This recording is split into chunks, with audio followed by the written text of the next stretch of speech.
Hello, everyone. Welcome to the Money Maverick podcast, the show Wall Street doesn't want you to listen to.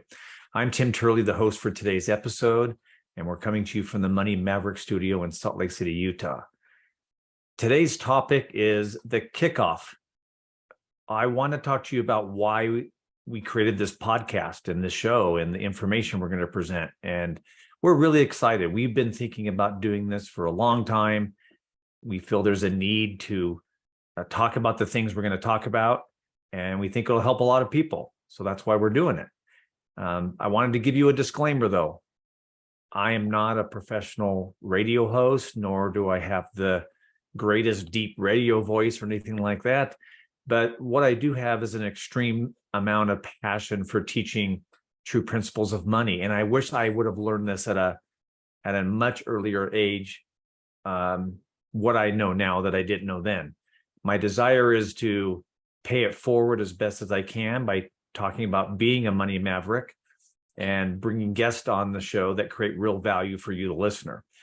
And to kind of start off, I think it would be wise to go over the definition of what a maverick is, kind of the impetus behind the podcast and how we wanted to, kick things off. According to the Merriam-Webster dictionary definition of maverick, the one I like, it's this number 2 on the list, is an independent individual who does not go along with a group or party.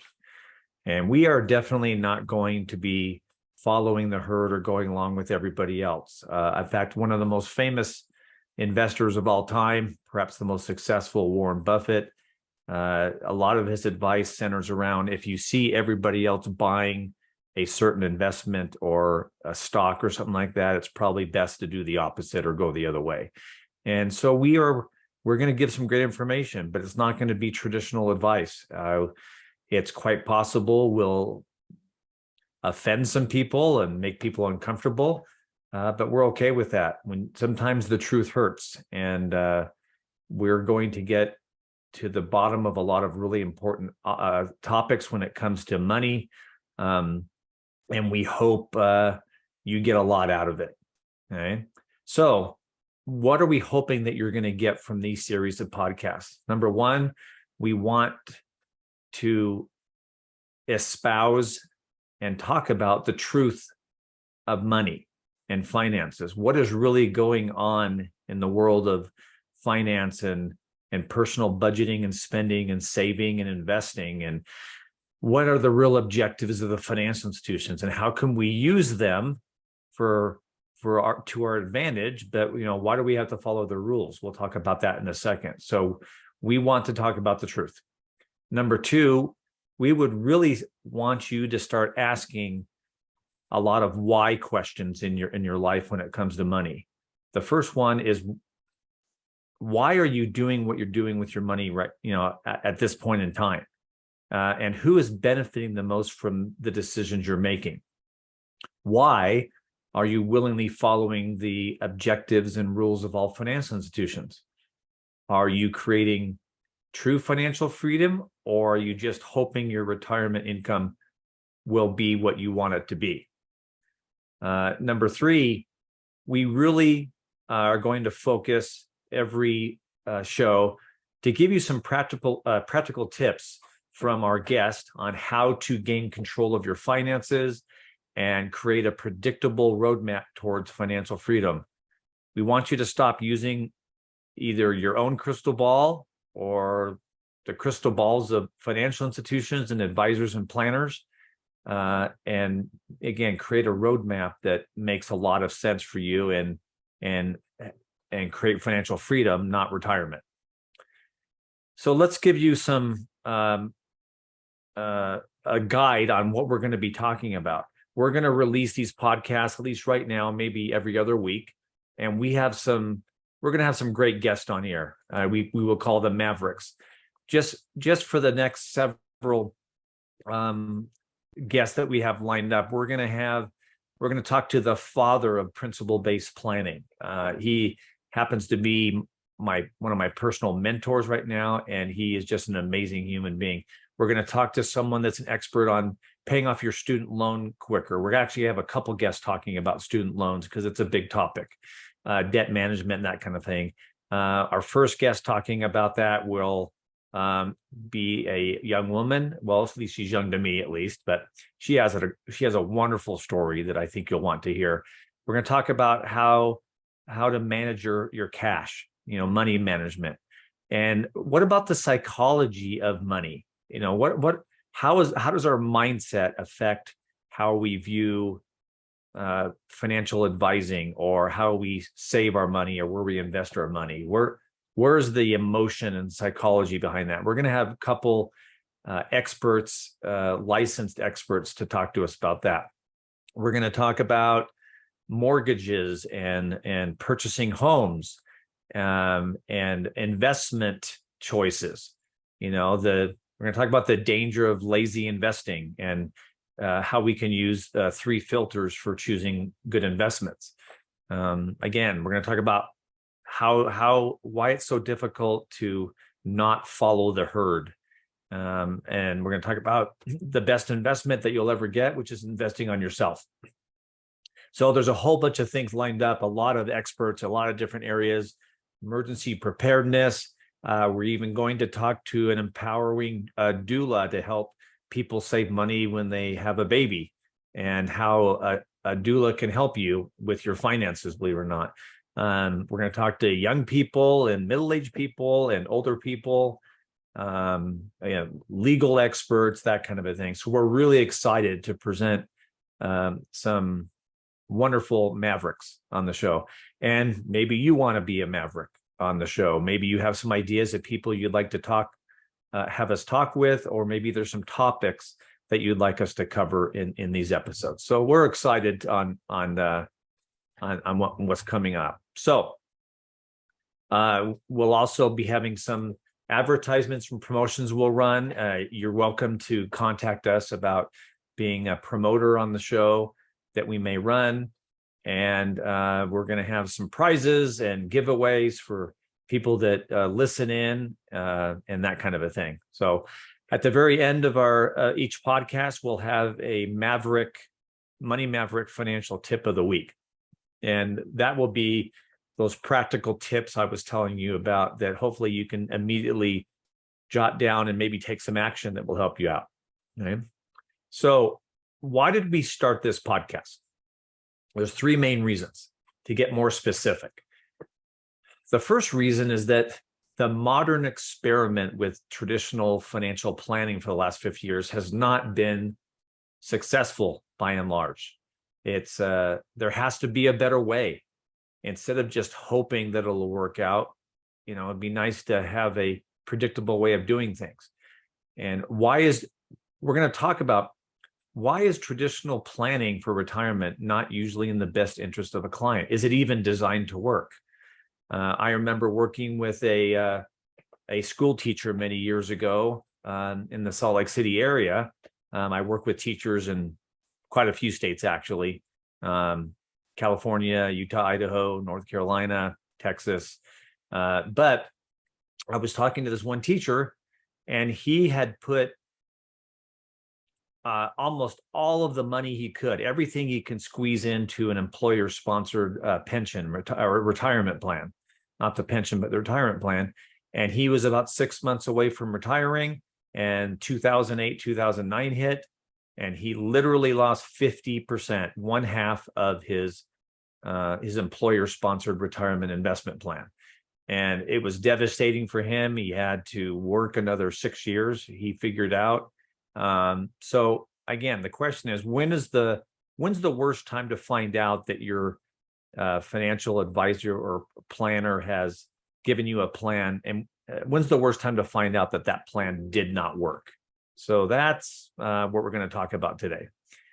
Number 2, by design or by ignorance, the American public has been deceived by financial institutions. Again, we use financial institutions for the things that benefit us. So they're not evil or anything, but there's been a lot of deception. People need to know the truth about how to create and maintain true financial freedom. Number 3, I love to teach true principles. Our team loves to teach true principles. I've learned a lot of great things along my life journey, and I've made a lot of mistakes, and I've learned a lot from those mistakes. I don't really call them failures because I hopefully became a better person because of those. And maybe you can learn from an old guy making mistakes, and maybe you don't have to repeat those. But again, I keep getting better because of those things that didn't go the way I wanted them to.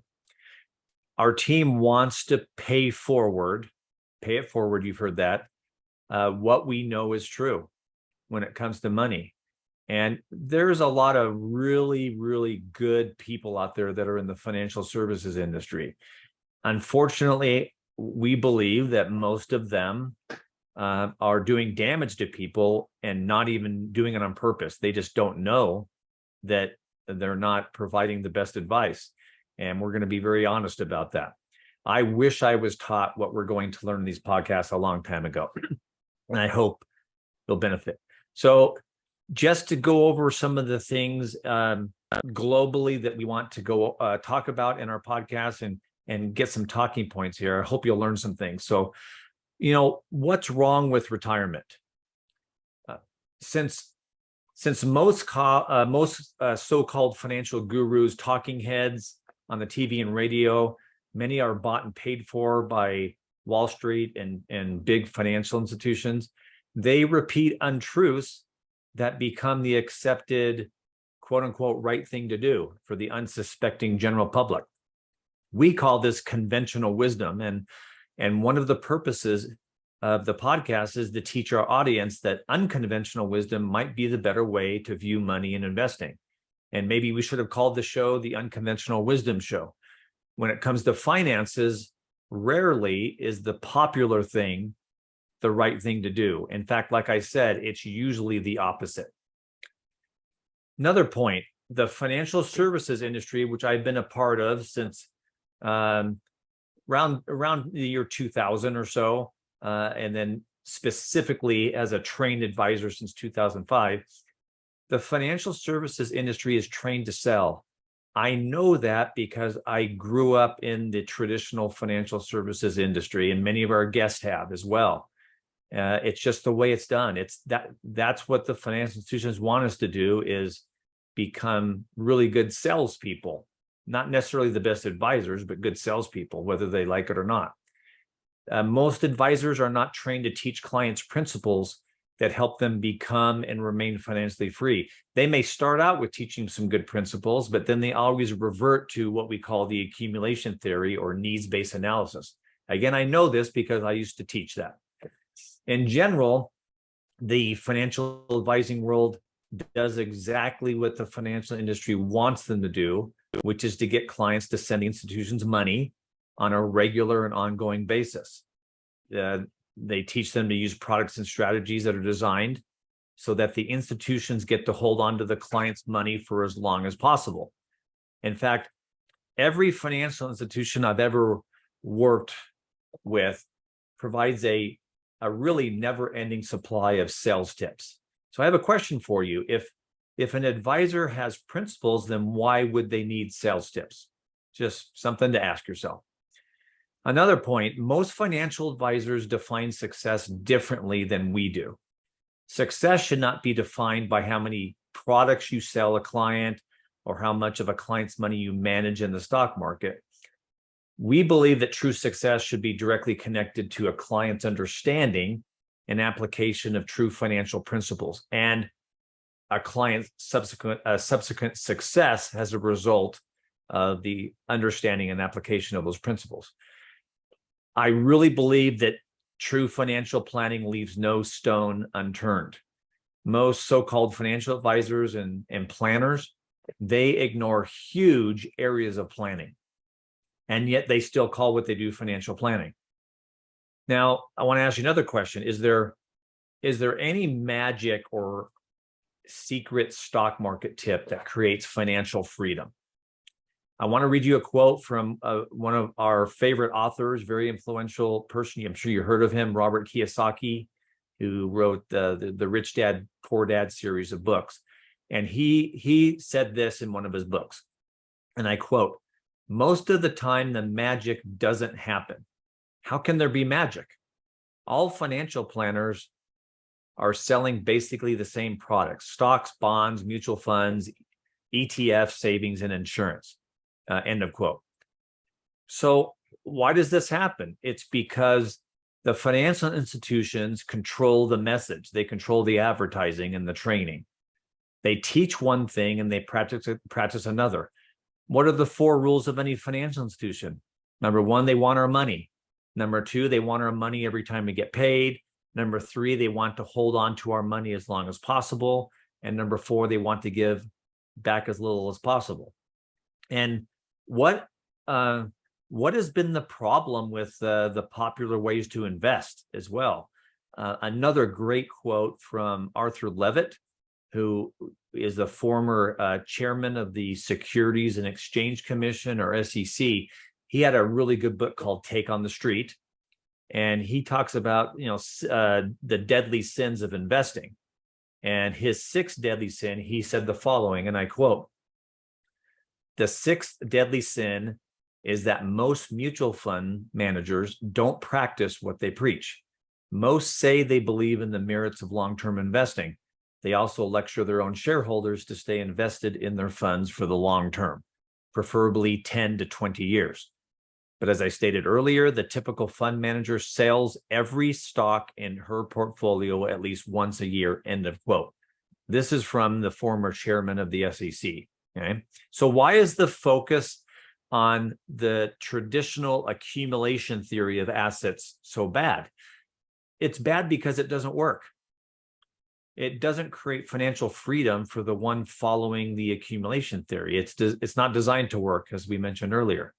So what's the big elephant in the room? The elephant in the room is the expectations of the client versus the objectives of the financial institutions. The financial services industry, again, they're trained to sell. They're not trained to teach the principles that help them become and remain financially free. So let me give you an analogy of someone going to a home improvement store, Home Depot, Lowe's, Ace Hardware, whatever it is. Would someone walk into Home Depot, for example, and just, without saying anything else, just walk up to an associate in the aisle and say, hey, buddy, what project should I do? Or what tools should I use? Without having any knowledge of what they wanted to do before they went into the store. Like, nobody would ask those questions. Again, somebody wouldn't walk into a Lowe's and say, what's your fastest tool? Without having any clear objective, of what project they want. People don't go to Home Depot that way. They know that they want to do some landscaping or do some drywall, or put some new, hang some new doors, or, do something around the house, or build a deck or something. So it's the same thing with financial planning. How often do people go to a bank or a financial institution or financial advisor and just ask the question, where should I invest? And just blindly do what the institution or the salespeople tell them to do. And by the way, most people do that. They don't investigate. They kind of invest blindly. So the financial institution has conditioned people to kind of be clueless and to just do it because everything works out. The market goes up and down, but it averages 8 to 10% every year, so it'll be fine. We're going to talk about how that's not possible. So I wanted to go over why we're starting the show and a foundation of things we're going to talk about that hopefully will pique your interest. And I wanted to end with the Money Maverick tip of the week. And that is, before you can truly learn how to save properly and to invest in certain things, before you go through that progression of becoming financially free, you got to start with knowing where your finances are and taking a snapshot, so to speak. So my money tip of the week is to go through your existing finances. Just make an appointment with yourself and just do it. Just get this done. Go through your finances, your income, your expenses, your insurance, your investments, and schedule a financial meeting. With who? With yourself. And ask yourself a bunch of why questions. It could be anything. Why are you working at your current job? Are you being paid what you're worth? Is there do you have the ability to promote? If I'm in college, what will my return on investment be for my tuition? And how long will it take to make it worth my time and money? I loved what I graduated in my undergraduate degree, but I didn't really get any good advice as to the relatively low income I would be making as a salary when I got out of college. And because of that, even though I enjoyed my job right out of college, I didn't make enough to pay off my student loan quickly. It took a long time. Another question to ask yourself: how much do I spend on unnecessary things every day, every week, every month that prevent me from saving money or getting rid of bad consumer debt? One of the guests that we'll have on the show in the next couple episodes, she'll tell you the staggering amount of money she spent on food every month as a single person, a single college student. Most of the people I've talked to at the low end, most people are spending $300, $400 on unnecessary things when they're not, and that's when they're not saving enough or investing anything. So another thing to ask yourself is, why am I investing in this kind of a thing, whether it's through work or some other investment vehicle? Why am I doing that?